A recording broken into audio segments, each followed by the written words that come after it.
Bonjour, bonsoir la famille.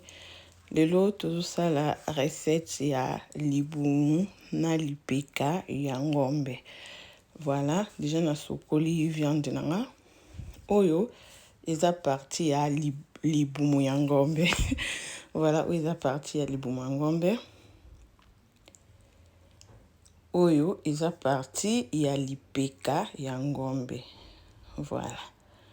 Yango tout ça là lelo nde nalobaki déjà na nettoyer viande na ngai. Awa nalingi na assaisonner na osala assaisonnement na nga.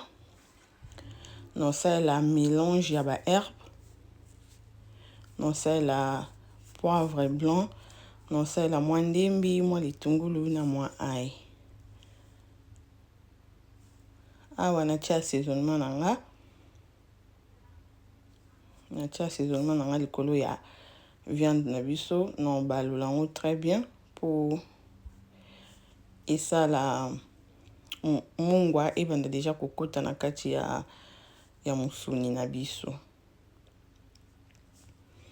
Awa nazo mixer biloko na lakisa bino litungulu, ail, ndembi, natie mélange ya ba herbe, natie poivre blanc. Après nazongi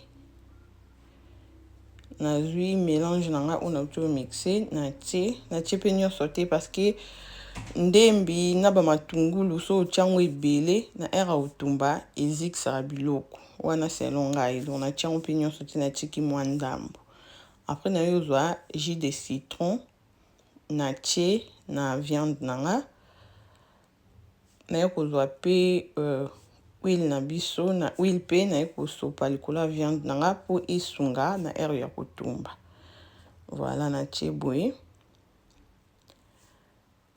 Après nakobalola po mélange nanga o na lakisa bino wana ekota na kati ya musuni na biso. Na obalola vraiment très bien et po esala ete ekota na kati ya musuni na biso. Après na otika yango epema. Okotika yango ndenge olingi 1 heure, 2 heures, 45 minutes, 30 minutes kaka ça dépend ya temps oyo oza nango. Voilà tokotika musuni na biso epema po assaisonnement ekota. Awa na pelisi moto nanga makala nanga ezui déjà très bien. Natiaki misuni nanga na nini natiaka na mutalaka pona na tumba mais okocha pe kaka directement likolo ya barbecue ozo balola ça dépend na yo moko ndenge olingeli. Voilà awa toye pona to contrôler musuni na biso to balola yango po ezika te to baloli yango to bando tala yango po musuni na biso ezika te na moto. Voilà donc c'est ça eza ba côté mo eza kitoko mais eza na mafuta. Voilà awa to kati matungulu na biso ba rondelle yango nde to ko accompagner ona musuni na biso to kati yango ba rondelle nde to moni wana nazui mungwa na nga natie mungwa